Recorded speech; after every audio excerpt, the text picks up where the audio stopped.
Okay mga master, dito na tayo sa ating fishing spot, sa ating bagong fishing spot. Okay, sama natin si Mr. Hook, ang ating boatman si Jerry. Okay mga master, doon tayo banda. Bagong fishing adventure natin dito, bagong spot. Okay, sama natin si Mr. Hook. Ayan, nagsiset up pa.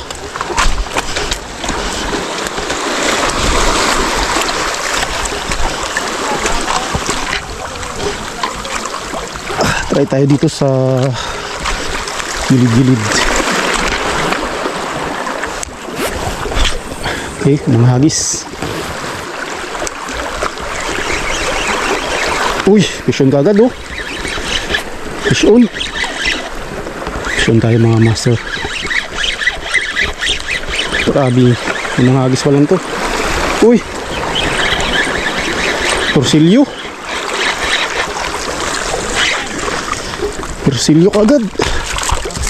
Uy, lah, sakto lang naputol dito. Putol eh. Buti na lang dito. Ha? Putol. You know, mga master, pinapakan ko na lang. Kuda mga master. Kung nahagis yan, baka kuda agad oh. You know? Laki master. Okay. Nahagis niya pa lang. So din tayo makakahos. Baka Solid master, kakahagis ko pa lang. baka kuda agad. Buti na lang dito naputol. Putol yung ating leader line. Yan natin. Yan o. Okay. Gamit natin pala si Ato ni. Tudish. Fishon tayo mga master. Yan o. Lapo. Pero maliit pa. Kitawan natin to.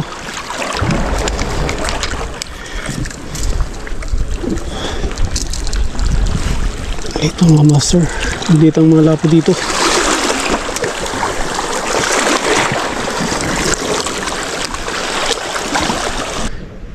Ganda ng mga rock formation dito mga master. Yan o. Sulit di ba? Doon tayo banda mga master. Doon si Mr. Hook nauna na sa atin.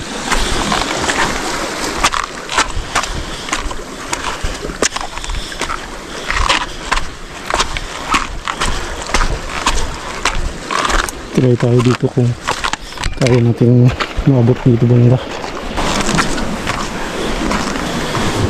Mga master, grabe yung rock formation.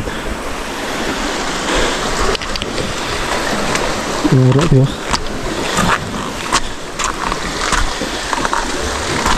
Grabe yung daanan dito mga master. Gagamitin na naman natin ang pagka Spider-Man natin dito.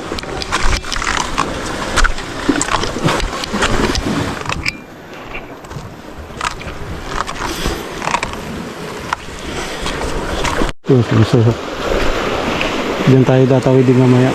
Diyan tayo mga master oh. Yan oh.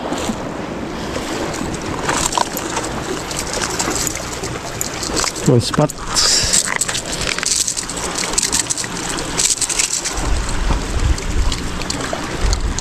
Good size mga master.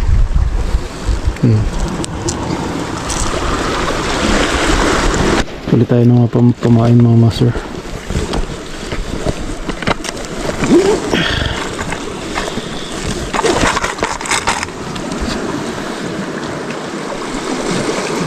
Yung grams yung gamitin natin.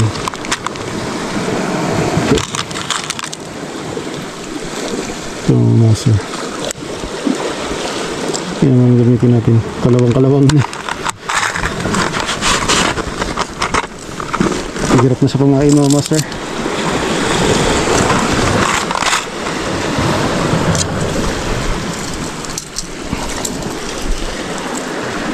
Para makahagis tayo ng medyo malayo-layo. 9 grams ang gamitin natin.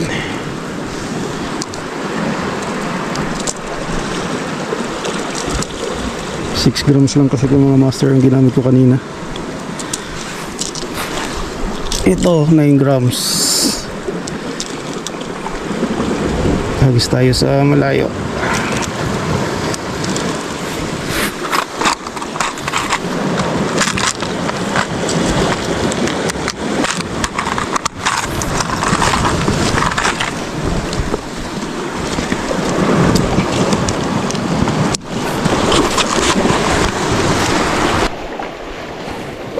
Okay mga master, nagamit tayo ng 9 grams na lure.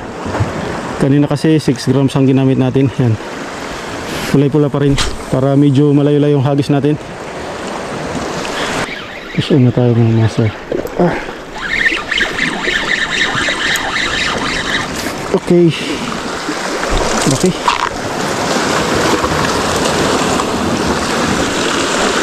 Laking chickered snapper mga master.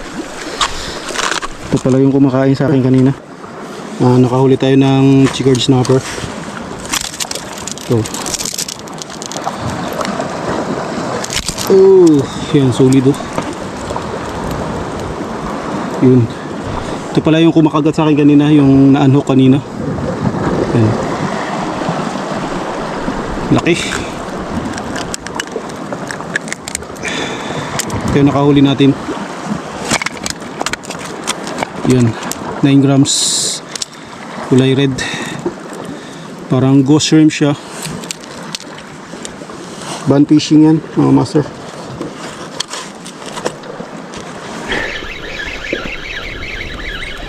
Oops, chickens na upload it. Okay, looping emperor fish.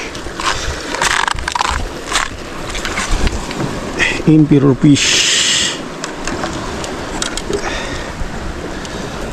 Uy, good size na to mga master. Tanggalin mo natin.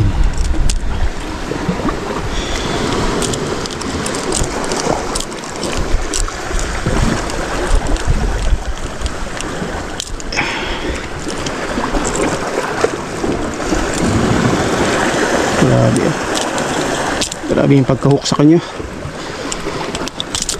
Punit. Okay, doon lang pala sa malayo yung isda mga master. Kanina kasi 6 grams yung ginamit natin, hindi halos makahagis sa malayo. Nagpalit tayo ng 9 grams. Yun, kahagis din tayo sa malayo.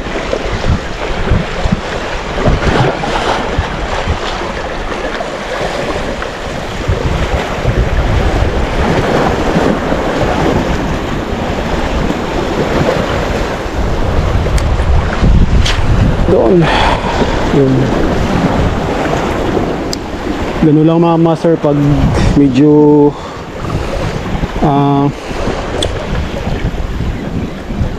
malapit yung hagis nyo, palitan nyo lang ng medyo mabigat-bigat na pamain para makahagis talaga kayo sa malayo.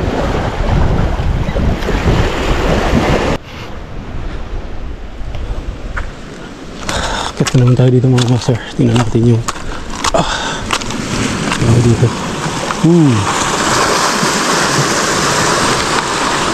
Yeah.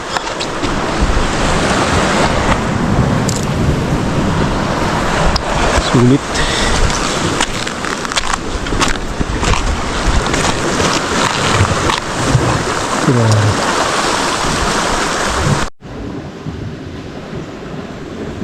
Pwede tayo ng soap bait mga master. Medyo kantilado kasi dito.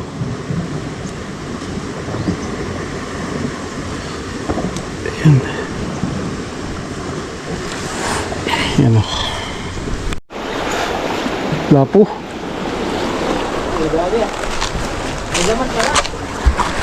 Keep na to.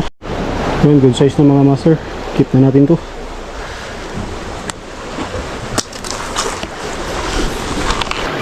Fish on tayo mga master.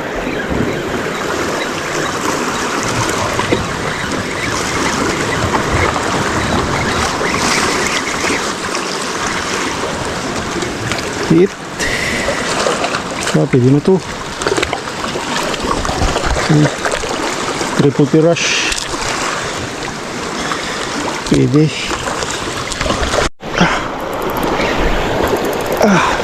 Sinabit pa. Lumabas na mga master.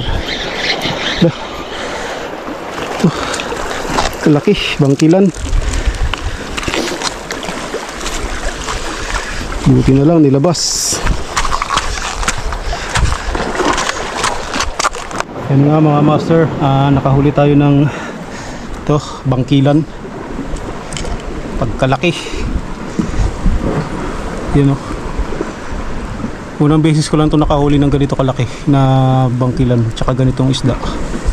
Yan siya o. Kaya tinawag na bangkilan yan kasi grabe yung pangil niya. Yan. Yun. Ganda ng kulay mga master. Lapad. Oh. Okay. Okay mga master, hanggang dito na lang siguro ang ating video at meron na rin tayong nakuha pang ulam. Ito na nga pala yung mga nahuli ko ngayon. Yan. May torsilyo. Laki nito mga master. Tsaka bangkilan ba ito ang tawag na ito, yung malalaking ngipin. Yan. Ngayon lang ako nakahuli nitong ganitong isda eh. Ito. Okay. Shoutout na lang sa lahat at God bless us all.